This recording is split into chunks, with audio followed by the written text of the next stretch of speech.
বন্ধুরা আলোচনা করব তালাক দেওয়ার পর আপনি ঘরে বসে কিভাবে সেই তালাকটি প্রত্যাহার করে নিয়ে পুনরায় ঘর সংসার করতে পারবেন সে বিষয়ে।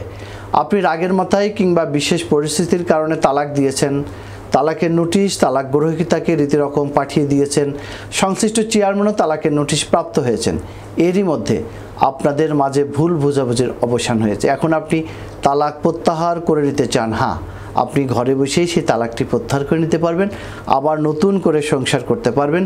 এতে আইনগত কোনো জটিলতা নেই, আমাদের সামাজিক এবং ধর্মীয় কুসংস্কার হিল্লা বিয়েরও কোনো প্রয়োজন নেই। কিন্তু কিভাবে আপনি তালাকটি প্রত্যাহার করে নেবেন, তালাক প্রত্যাহারের নোটিশটা আপনি কিভাবে তৈরি করবেন, এর জন্য কোথায় যেতে হবে, কি করতে হবে, কত টাকা খরচ হবে, সে সকল বিষয়ে আইনি আলোচনা নিয়ে কথা বলতে আমি PM সিরাজুল ইসলাম সিরাজ প্রামাণিক, আইনজীবী, বাংলাদেশ সুপ্রিম কোর্ট, আজ আপনাদের মাঝে হাজির হয়েছি। তবে মূল আলোচনা শোনার আগে আমাদের ল টিপস চ্যানেলটি সাবস্ক্রাইব করুন।